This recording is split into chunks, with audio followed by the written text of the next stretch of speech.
Aujourd'hui, un seul conseil pour paraître plus jeune naturellement, pour éviter les rides, pour avancer en âge de façon gracieuse, pour rajeunir, surtout au niveau de votre cerveau. Aujourd'hui, on va parler de choses peut-être un peu plus ésotériques que d'habitude. Je vous l'annonce tout de suite, c'est une des clés pour rajeunir.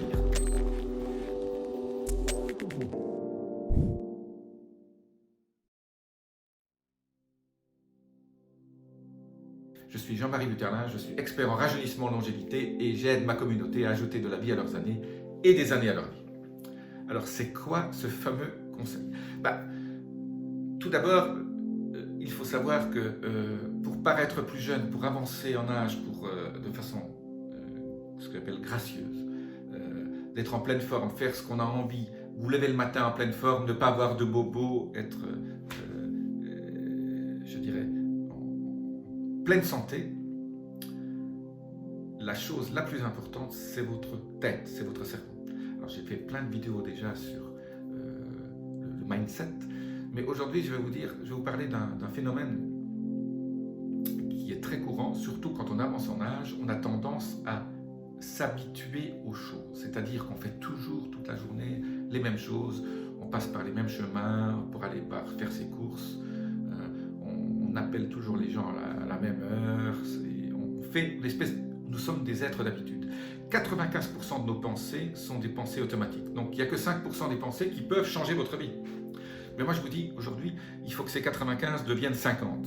Et que 50% du temps, vous ne fassiez pas les choses de façon automatique. Alors vous me direz, quelle est la liaison entre ça et le rajeunissement? Bon, on s'est rendu compte dans les études que les gens qui sont dans le moment présent, lisez Le pouvoir du moment présent de Eckhart Tolle, Théo de Zelle. Les gens qui méditent, qui rentrent dans à l'intérieur d'eux-mêmes et qui ne pensent pas du tout. Ne pas penser, c'est déjà un changement d'habitude par rapport aux pensées automatiques. Ces gens vivent beaucoup plus vieux. Voilà, on a fait des études sur les nonnes aux États-Unis qui ont tous 90-100 ans, qui sont en pleine forme, qui sont sveltes, mais elles méditent tous les jours parce qu'elles sont dans cette espèce de contemplation, méditation.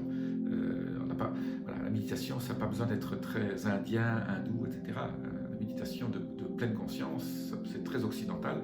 C'est faire le vide dans son esprit et laisser venir les choses de façon naturelle. Et surtout, quand une pensée arrive, ne pas résister, juste la laisser passer et rester concentré devant une flamme, devant un portrait, devant quelque chose. Même 5-10 minutes tous les jours, ça transforme votre vie. Donc, la méditation, très importante. Donc, alors, c'est quoi le maître mot que je vais vous dire aujourd'hui?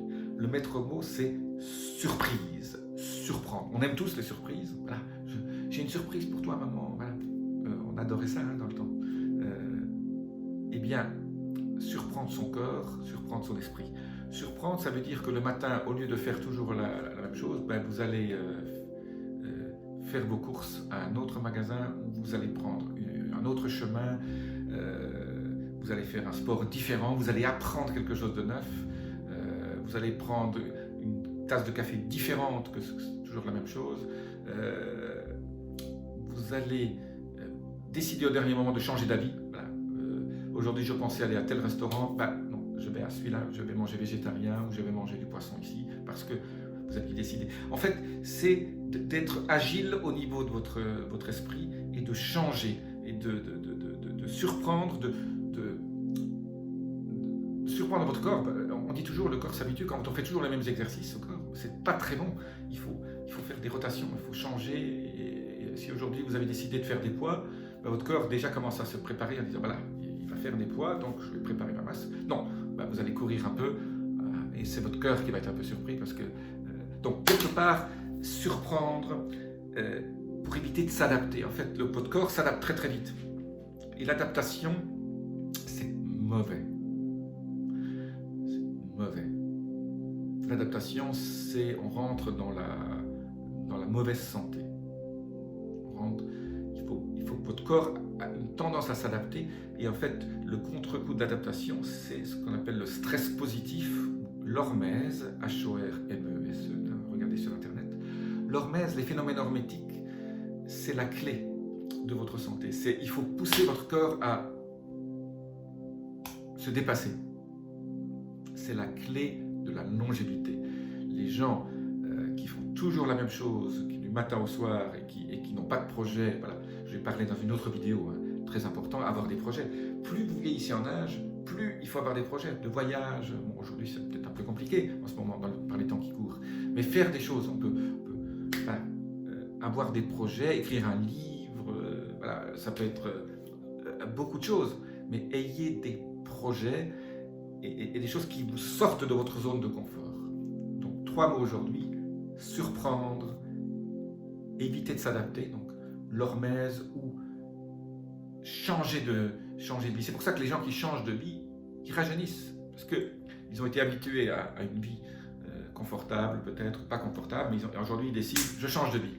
Tous ces gens que je rencontre dans le monde, parce que je voyage beaucoup, qui changent de vie, ils sont tous, voilà, ils font tous 20 ans de moins que leur âge. Et ils ont un peps extraordinaire. Donc n'hésitez pas à couper ces habitudes. Le mot habitude est mauvais, je n'aime pas les habitudes. Par contre, j'adore les rituels. C'est quelque chose qu'on fait tous les jours, mais qui est une chose positive, qu'on fait tous les jours, mais avec intention. Dès que c'est fait avec intention, ce n'est plus une habitude, parce qu'une habitude, c'est quelque chose qu'on fait automatiquement. Voilà, petite vidéo pour l'esprit aujourd'hui, mais c'est encore plus important que le sport. Pourtant, le sport, au niveau de la longévité, hein, les études sortent en ce moment. Quand on lit ces études et qu'on ne fait pas de sport, c'est qu'on se dit un souci. Je vous dis à très bientôt. Appuyez sur les petits boutons, laissez-moi vos commentaires. C'était.